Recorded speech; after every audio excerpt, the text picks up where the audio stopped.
Friends, now we are discussing another numericals on the master schedule. So the table below here is giving the predictions of the demand for a particular product in the next 6 weeks of a manufacturing plant. So it is asked to prepare the 6 week master production schedule and other details to be calculated as it is asked. So it is also asked to determine the production run periods.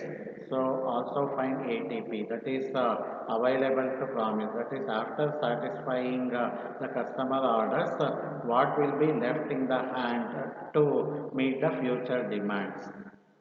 So here we have given with four types of demands. So that is demand from the customers, demand from the warehouses, so demand based on the market research, demand from the production department. So in the first week, so it is predicted that 700 units will be sold to the customers. So then the demand from the warehouses will be 100. Market research is not demanding anything in the first week. So the production department is planned of 10 units. So like this for all the 6 weeks from 1 to 6 weeks is given here, and it is given that the minimum lot size is 2000. That is, if we establish a production batch, so minimum 2000 units to be produced. Safety stock at any point of time, minimum inventory available of this particular product will be 500 units, and in hand we have already 1500 units, that is beginning inventory. So in the first table, using the four rows, what is given here, that four types of demands. So that is written as it is. Here we are finding out the gross requirement. That is the summation of all the demands together. 700 plus 100 plus 10, so 810. 1200 plus 100 plus 50, 1350. So like this, the gross requirement for all the 6 weeks will be summated here. Then beginning inventory, it is given here 1500 units. Safety stock 500. Minimum lot size 2000. So that is written here. So lot size. So if we produce we produce minimum 2000 units in a production lot. Safety stock 500. So in no case the ending inventory is less than 500. So even if we consume anything from this stock available, so we have to see that minimum of 500 units to be maintained in the safety stock to meet the future demands. So gross requirement is taken from the first table, what is shown in the solution, starting from 810 to 1300. So that is written here. Beginning inventory is 1500 given here. So in the first week we have the requirement of 810 units. So we not produce anything here because available inventory is more than the requirement. So after consuming 810 units, we have left with 1500 minus 810. So that is 690 units are left at the end of the first week. So in the second week, the requirement is shown here 1350. So that is shown here. So the available from previous week is 690. So requirement is more than the availability. So we have to schedule the production here with the minimum lot size of 2000 units.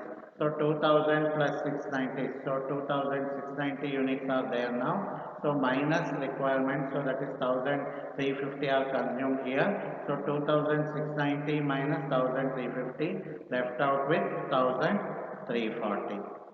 Next. So here available inventory from previous week is 1340, requirement is 1100. Though the availability is more than the requirement, but still we are planning production here because available inventory is 1340. if we consume 1100, left out is now 1340 minus 1100, only 240. That is less than the safety stock of 500 units. So that's why production is scheduled here. So 2000 units. So we are having now 2000 plus 1340, 3340 minus 1100. So we are having 2240. So that is written here as the beginning inventory. So requirement is 1000. So this minus this is 1240. That is more than safety stock. So no problem of scheduling anything here. So then here requirement is only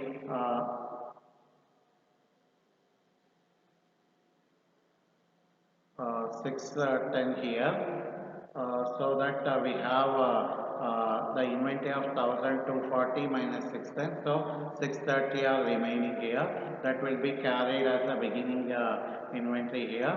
So available is 630, requirement is 1300. So production is scheduled with the minimum lot size of 2000.